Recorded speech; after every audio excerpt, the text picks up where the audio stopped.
చేసుకుంటామో చనిపోయినందుకు అదే గౌరవంతో వాళ్ళు సాగనటువంటి బాధ్యతని మన భారతదేశంలో మనం కూడా గౌరవించుకుంటాం. అలాంటి పరిస్థితుల్లో కుటుంబంలో చిన్న పిల్లలు కావచ్చు, ఆర్థిక పరిస్థితుల్లో కావచ్చు, మరి ఇతర కారణాల వల్ల కావచ్చు, చనిపోతే కనీసం శ్మశానం తీసుకునేటువంటి పరిస్థితులు కూడా లేని పరిస్థితులలో ముందుకొచ్చి మేమున్నాం ఈ సమాజ సేవలో ప్రార్థించే పెదాల కన్నా సాయం చేసే చేతులేమింద అనే లక్ష్యంతో ఐఎంఎం ఆధ్వర్యంలో ఈరోజు అనేక మంది అనంతపురం జిల్లా వ్యాప్తంగా కరోనా సమయంలో కావచ్చు అనాథ శవాలని దానం చేసి వారికి సరైనటువంటి గౌరవాన్ని ఇచ్చి పుట్టుక ఎంత మనకి ముఖ్యమో చావు కూడా అంతే ముఖ్యము, ఆ చావును కూడా అంతే గౌరవంగా సాగనంపాలనేటువంటి ఉద్దేశంతో ఐఎంఎం భాష ఆధ్వర్యంలో వాళ్ళ మిత్రబృందం అంతా కలిసి అనేక పేద అదేవిధంగా ధనికులు కూడా కావచ్చు అనాథ శవాలకి సంస్కరణలు జరిపేసి దాన సంస్కారాలు చేసి వారికి గౌరవాన్ని ఇచ్చి ఈ ప్రపంచంలో మానవత్వం ఇంకా మిగిలే ఉంది అనేటువంటి ఒక ఆలోచనతో ఈ సంఘ సేవా కార్యక్రమాలు చేపడుతున్నటువంటి అందరికీ సన్మానం చేసే కార్యక్రమం ఇక్కడ ఏర్పాటు చేయడం జరిగింది. ఈ సన్మాన కార్యక్రమంలో నేను కూడా పాలు పంచుకోవడం, వాళ్ళని గౌరవించుకోవడం అనేది నా బాధ్యతగా భావించి ఇక్కడికి రావడం జరిగింది. నిజంగా ఎందుకంటే ఈరోజు మనం చూస్తున్నాం సమాజంలో ఎవరి పనులతోటి వాళ్ళు బిజీగా ఉంటూ పక్క ఇంట్లో వల్ల ఏం జరుగుతుందో తెలియకుండా లేదా పక్కల వారికి ఎటువంటి సాయం ఇవ్వాలో అందించకుండా ఎవరికి వారుగా వెళ్ళేటువంటి ఈ సమయంలో కూడా ప్రత్యేకించి అనాథ శవాలు ఎక్కడ కనిపిస్తే వెంటనే పోలీసు వారు కావచ్చు ఇలాంటి సమాజంలో ఎవరైనా సరే వీళ్ళకి మెసేజ్ పెడితే వెంటనే వారి యొక్క దాన సంస్కారం చేసి వాళ్ళ కుటుంబాలకి వాళ్ళ విషయాన్ని తెలియజేసి గౌరవంగా వాళ్ళకు కూడా సాగనంపాలనేటువంటి ఒక ఆలోచనతో ఈ సంస్థ పనిచేస్తూ ఉంది. ఈ సంస్థ ద్వారా అనేక మంది మనకి స్ఫూర్తిని ఇచ్చేటువంటి కార్యక్రమం ద్వారా వీళ్ళు మిగతా ప్రాంతాల్లో ఉండే వాళ్ళు కూడా ఈ విధంగా చేయాలనేటువంటి ఒక ఆలోచనతో వాళ్ళు ముందుకు వస్తున్న కోసం వాళ్ళ యొక్క సంస్థని అభినందిస్తూ అదేవిధంగా ఈ కార్యక్రమాల ద్వారా మనమందరూ కూడా ఒకటే గుర్తుంచుకోవాలి, భారతదేశం అంటే విభిన్న సంస్కృతులతోటి విభిన్న భాషలతోటి విభిన్న మతాలు విభిన్న కులాలు విభిన్న ఆచారాలతో ఉన్నటువంటి ఈ యొక్క భారతదేశంలో భిన్నత్వంలో ఏకత్వంలాగా అందరూ కలిసిమెలిసి పనిచేస్తున్నాం కాబట్టి ఒకరికొకరు తోడు నీడగా ఉండాలి, సాయం అందించుకోవాలి, చేయి కలుపుకోవాలి. మనం అందరూ కూడా సమాజంలో ఉన్నతమైనటువంటి మార్గాన్ని అనుసరించాలంటే లక్ష్యంతో పనిచేస్తున్నటువంటి ఇలాంటి సంస్థలని మనం అందరూ ప్రోత్సహించాలి. ఆ సంస్థలకు కావాల్సినటువంటి అవసరాలు ఏమైనా ఉంటే మనం కూడా ఆదుకునే ప్రయత్నం చేస్తూ ఈ యొక్క సమాజంలో ఇంకా మానవత్వం బతికే ఉందనేటువంటి ఒక ఆలోచన తీసుకోవాల్సినటువంటి బాధ్యతని ఈ సమావేశం ద్వారా అందరికీ తెలియజేయడం జరిగింది. ఖచ్చితంగా ఈ సంస్థ వారందరికీ కూడా మరిన్ని అంటే మా నుంచి ఎంపీ వారు కావచ్చు, ఎమ్మెల్యేలు కావచ్చు, ప్రజాప్రతినిధులు కావచ్చు, ఎవరైనా సరే ఈ సంస్థకి మేము అండదండలు అందిస్తూ భవిష్యత్తులో వీళ్ళు చేసే కార్యక్రమంలో మనం కూడా భాగస్వామ్యం కావాలనేటువంటి ఒక ఆలోచనని తీసుకొచ్చినటువంటి వారందరికీ నమస్కారాలు తెలియజేసుకుంటూ సెలవు తీసుకుంటాం. Thank you. లలిత కళా పరిషత్ ఫంక్షన్ హాల్లో నిజంగా మేము ఈరోజు ప్రజలకు నీతి నిజాయితీగా చేసినటువంటి సేవలను గుర్తించి ఈరోజు మేము ఇక్కడ మన పార్లమెంట్ సభ్యులు అయినటువంటి గౌరవనీయులు శ్రీ అంబికా లక్ష్మణ గారు ఇక్కడ రావడం నిజంగా చాలా మేము ఆనందం వ్యక్తం చేస్తున్నాము. ఎందుకంటే ప్రజాసేవ చేసేవారికి గుర్తించి ఆయన ప్రజలు ఇంకా వాళ్ళకి కష్ట నష్టాలను దూరం చేసే విధంగా సంఘాలకు ప్రోత్సహిస్తున్నారు.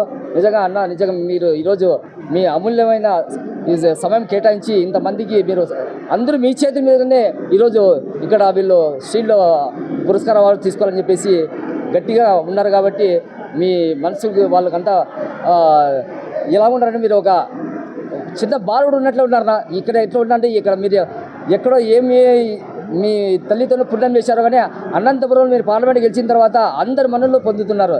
అందుకే ఇక్కడ మీరు చేసినందుకు మేము ప్రత్యేకంగా హృదయపూర్వకంగా ధన్యవాదాలు తెలుపుకుంటున్నాను. ఇక్కడ వచ్చిన వేదిక అందరూ ప్రతి ఒక్కరిని ధన్యవాదాలు తెలుపుకుంటాను. Thank you. చాలా మహోన్నతమైనది, ఎవరు చేయని కార్యక్రమం. నేను ఫస్ట్ పోలీస్ డిపార్ట్మెంట్ మాత్రమే చేసేది ఇలాంటి కార్యక్రమాలు. వీళ్ళు ఈ కార్యకర్తలు పోలీసులకు మరో పేరుగా నిలిచారు. నాకు ఈరోజు అనిపించింది, ఎక్కడైనా ఏదైనా జరిగిందంటే అర్జెంట్ పోలీసులే ప్రత్యక్షమవుతారు. వీళ్ళు కూడా యూనిఫారం లేని పోలీసులు మాదిరి పనిచేసి ముందుకు నడుస్తున్నారంటే చాలా చాలా ఆనందంగా ఉంది. మన ఎంపీ గారు కూడా ప్రభుత్వం దృష్టికి తీసుకుపోతామన్నారు. తీసుకుపోయి వీళ్ళకి అవార్డ్స్ ప్రభుత్వం ద్వారా వీళ్ళు ఎంతో డబ్బులు ఖర్చు పెట్టుకుని సేవ చేస్తున్నారు, డబ్బు ఖర్చు పెట్టుకున్నారు. మానవ సేవయే మాధవ సేవకి మరో పేరుగా ఇచ్చినటువంటి ఈ ఆర్గనైజేషన్కి నా యొక్క ధన్యవాదాలు. మేము నిరంతరం సాయం చేస్తూనే ఉంటాము. ప్రభుత్వం ద్వారా కూడా ఎన్నో నిధులు తెప్పించడానికి ప్రయత్నం చేస్తాము. థ్యాంక్ యూ అనండి. ముఖ్య అతిథిగా విచ్చేసిన మన పార్లమెంటు సభ్యులు గౌరవనీయులు శ్రీ అంబికా లక్ష్మీనారాయణ గారికి, మాజీ రిటైర్డ్ ఎస్పీ గారైన శిక్షావళి గారికి, ఇతరత జేఎల్ మురళి కానీ ఇంకా చాలామంది ముఖ్య అతిథులు వచ్చినారు. వారందరూ కూడా ఈ ఐఎంఎం భాష తరఫున ప్రత్యేక ధన్యవాదాలు. ఇటువంటి సేవా కార్యక్రమం చేసినందుకు మనమందరూ సత్కరించుకోవాల్సిన బాధ్యత మన మీద ఉంది. ఎందుకంటే వీళ్ళు చూసే ఇంకొకరు కూడా సేవ చేసేదానికి ముందుకు వస్తారు. ఇక్కడ ధనిక పేద భావం లేకుండా కరోనా సమయంలో దాదాపుగా ఇండియాలోనే కాకుండా విదేశాల నుంచి కూడా ఫోన్లు వస్తే లండన్ నుంచి, సౌదీ నుంచి, అక్కడి నుంచి వచ్చిన వాళ్ళు కూడా వాళ్ళ మనుషులు కూడా తాపం చేయడం జరిగింది.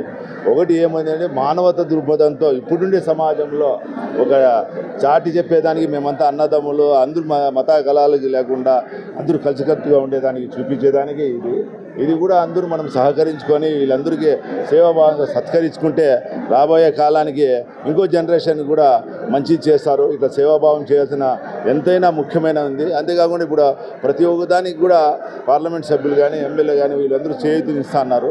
మనం ఏదో చేస్తామని చెప్పినారు కాబట్టి చేస్తారని ఒక ఆశతో దీంతో కూడా మా తెలుగుదేశం పార్టీ వచ్చిన తర్వాత కూడా కొన్ని విధాలుగా అన్ని విధాలుగా ఆదుకుంటున్నారు. ఎందుకంటే ఇప్పుడు ప్రజాప్రతినిధులు ముఖ్యం కావాలి. ఇప్పుడు మనం ఎన్ని చేసినా కూడా కాదు, వీళ్ళ సహకారం లేదు ఏం చేయలేము. కాబట్టి వీళ్ళ రిపబ్లిక్ డేకి మాకు రాలేదని బాధపడితే ఎంపీ గారితో చెప్పిన మాత్రమే ఎమ్మెల్యే గారు వాళ్ళంతా కనుక్కొని ఇది పెట్టినారు. ఇది చేసిన దానికి వాళ్ళు కూడా ప్రత్యేకంగా ధన్యవాదాలు తెలుపుకుంటాను.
Uma,